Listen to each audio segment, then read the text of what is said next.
शुक्लांबरधरं विष्णुं शशिवर्णं चतुर्भुजं प्रसन्नवदनं ध्यायेत् सर्वविघ्नोपशान्तयेत्। गुरुर्ब्रह्मा गुरुर्विष्णुः गुरुर्देवो महेश्वरः गुरुः साक्षात् परब्रह्म तस्मै श्रीगुरवे नमः। व्यासाय विष्णुरूपाय व्यासरूपाय विष्णवे नमो वै ब्रह्मनिधये वासिष्ठाय नमो नमः। कूजन्तं राम रामेति मधुरं मधुराक्षरम् आरुह्य कविताशाखां वन्दे वाल्मीकिकोकिलम्। श्रुतिस्मृतिपुराणानाम् आलयं करुणालयं नमामि भगवत्पादशङ्करं लोकशङ्करम्। सदाशिवसमारम्भां शङ्कराचार्यमध्यमाम् अस्मदाचार्यपर्यन्तां वन्दे गुरुपरम्पराम्। वागर्धाविव सम्पृक्तौ वागर्धप्रतिपत्तये जगतः पितरौ वन्दे पार्वतीपरमेश्वरौ। सूक्तिं समग्रयितुनः स्वयमेव लक्ष्मीः श्रीरङ्गराजमहिषी मधुरैः कटाक्षैः वैदग्ध्यवर्णकुटकुम्भनगौरवैर्यां कण्डूलकर्णकुहराः कवयोधयन्ति। हैमोत्थपुण्ड्रमजहन्मकुटं सुनासं मन्दस्मितं मकरकुण्डलचारुगण्डं बिम्बाधरं बहुडदीर्घकृपाकटाक्षं श्रीवेङ्कटेशमुखमात्मनिसन्निधत्ताम्। मनोजवं मरुततुल्यवेगं जितेन्द्रियं बुद्धिमतां वरिष्ठं वातात्मजं वनरयूथमुख्यं श्रीरामदूतं शिरसा नमामि। जयत्यति बलो रामो लक्ष्मणश्च महाबलः राजादीति सुग्रीवो राघवेणाभिपालितः दासोऽहं कौसलेन्द्रस्य रामस्याक्लिष्टकर्मणः हनुमान् शत्रुसैन्यानां निहन्ता मारुतात्मजः न रावणसहस्रं मे युद्धे प्रतिफलं भवेत् शिलाभिस्तु प्रहरतः पादपैश्च सहस्रशः अर्दयित्वा पुरीं लङ्काम् अभिवज्य च मैथिलीं समृद्धार्थो गमिष्यामि विशतां सर्परक्षसाम्। धर्मात्मा सत्यसन्धश्च रामो दशरथिर्यदि पौरुषे च प्रतिद्वन्द्वशरैनं जहिराविणम् आपदामपहर्तारं दातारं सर्वसम्पदां लोकाभिरामं श्रीरामं भूयो भूयो नमाम्यहम्। शरज्योत्सना शुद्धां शशीतजटाजूटमुकुटां वरत्रासत्राणस्फटिकघटिका पुस्तककरां सकृन्नत्वा नत्वा कथमिव सतां सन्निधत्ते मधुक्षीरद्राक्षा मुधुरिमधुरीणाः फणितयः। हरिः ओम्। అరణ్యకాండము 75వ సర్గము. ఋష్యమూక పర్వతమునకు వెళ్ళుచు రామలక్ష్మణులు పంపా సరోవర తీరమునందలి దృశ్యములను గాంచుట. దివంతు తస్యాం యాతాయాం శబర్యాం స్వేన తేజస లక్ష్మణేన సహభ్రాత్ర చింతయామాస రాఘవ. శబరి తన యోగబలముచే పరంధామమునకు చేరిన పిమ్మట శ్రీరాముడు తన సోదరుడైన లక్ష్మణుడితో ఇట్లు ఆలోచింపదొడంగెను. స చింతయిత్వా ధర్మాత్మ ప్రభావం తం మహాత్మనాం హితకారిణమేకాగ్రం లక్ష్మణం రాఘవోబ్రవీత్. ధర్మనిరతుడైన శ్రీరాముడు మతంగ మహాముని శిష్యులైన ఆ మహర్షుల ప్రభావమును గూర్చి మరి ఒకసారి స్మరించిన పిమ్మట ఏకాగ్ర చిత్తముతో తనకు తోడు నీడగానున్న లక్ష్మణుడితో ఇట్లు నిడివెను.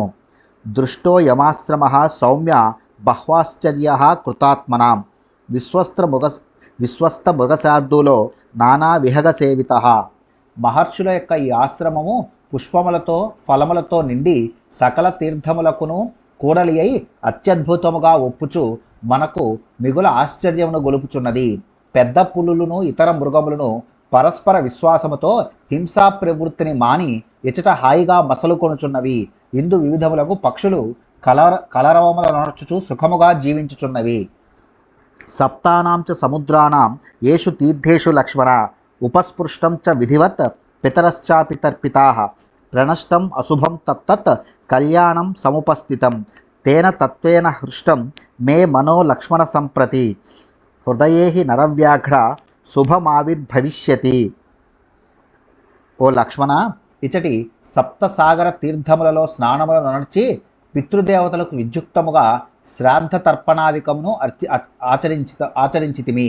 అందువలన మన అశుభములు అన్నీను నశించినవి, శుభములు అనగా మిత్రలాభములు కలుగనున్నవి. ఆ కారణము వలన ఇప్పుడు నా మనస్సు మిగుల ఊరట చెందినది. ఓ నరశ్రేష్ఠ, నా హృదయమున శుభసూచకములైన సంకల్పములు కలుగుచున్నవి. తదాగచ్చ గమిష్యావః పంపాం తాం ప్రియదర్శనాం ఋష్యమూకో గిరిర్యత్ర నాతి దూరే ప్రకాశతే యస్మిన్ వసతి ధర్మాత్మ సుగ్రీవో అంశుమతస్సుతః నిత్యం వాలిభయాత్ త్రస్తః చతుర్భిః సహ వానరైః అభిత్వరే చ తం ద్రష్టుం సుగ్రీవం వానరర్షభం తదధీనం హి మే సౌమ్య సీతాయా పరిమార్గణం. కనుక ఓ లక్ష్మణ, కనుల కింపైన ఈ పంపా సరోవర తీరము వెంట వెళ్ళుదము రమ్ము. ఋష్యమూక పర్వతము ఇచ్చటికి సమీపముననే కలదు. అందు సూర్యసుతుడును ధర్మాత్ముడును అగు సుగ్రీవుడు అనుక్షరము వాలికి భయపడుచు నలుగురు వానర ప్రముఖులతో కూడి నివసించుచున్నాడు. ఓ సౌమ్య, వానర శ్రేష్ఠుడైన సుగ్రీవుని దర్శించుటకై తహతహ పడుచున్నాను. సీతాన్వేషణ కార్యమును అతడు మనకు ఎంతయూ తోడ్పడగలడు. ఏవం బ్రువాణాం తం ధీరం రామం సౌమిత్రిరబ్రవీత్ గచ్చావత్ త్వరితం తత్ర మమాపి త్వరితే మనః.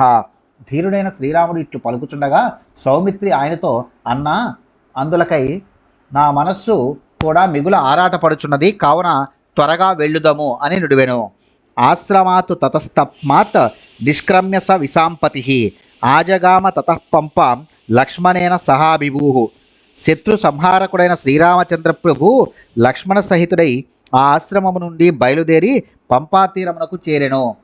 స దధర్మ తతఃపుణ్యాం ఉదార జనసేవితాం నానాద్రుమలతాకీర్ణాం పంపాం పానీయవాహినీం పద్మై సౌగంధికైస్తామ్రాం శుక్లాం కుముదమండలై నీలాం కువలయోద్ఘాటై బహువర్ణాం కుధామివ. అతడు మునులకు ఆవాసమైన పవిత్ర పంపా సరస్సును గాంచెను.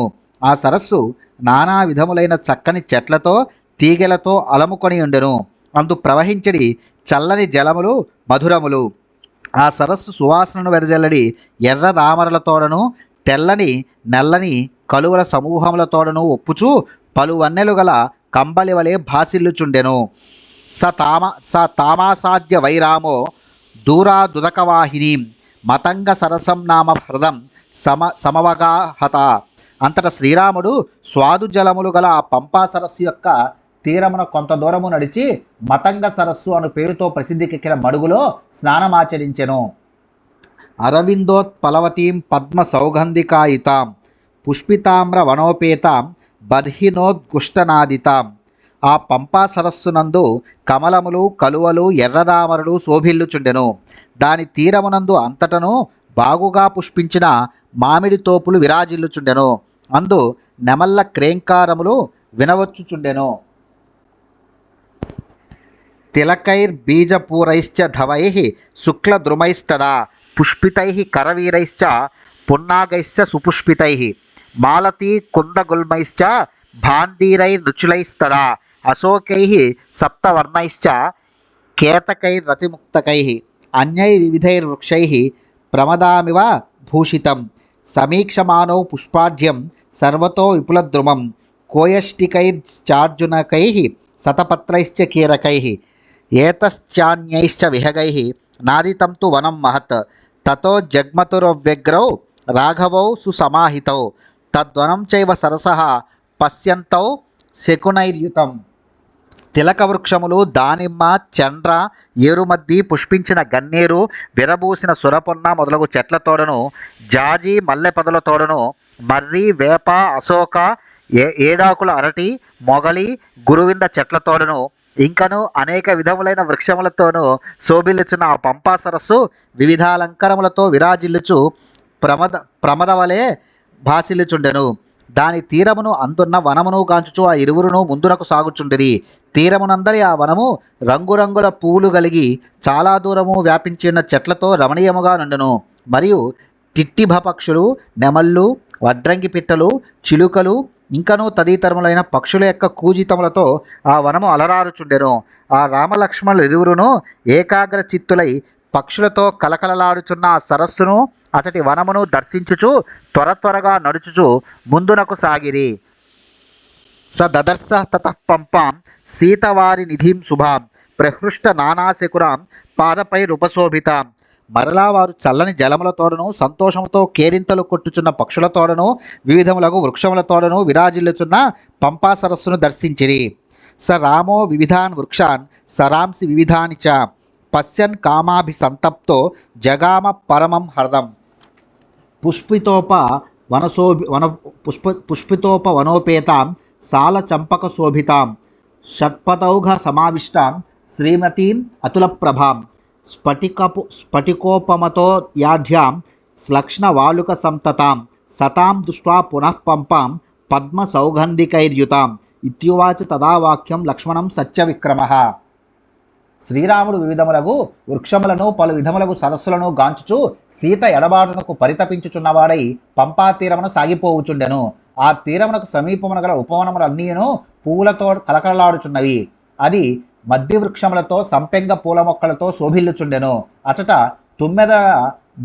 తుమ్మెదల గుంపుల ఝుంకారములు వినవచ్చుచుండెను. ఆ తీరము నిరుపమాన కాంతులతో తేజరిల్లుచుండెను. ఆ సరస్సు స్ఫటికము వలె స్వచ్ఛములైన జలములతో నిండి ఉండెను.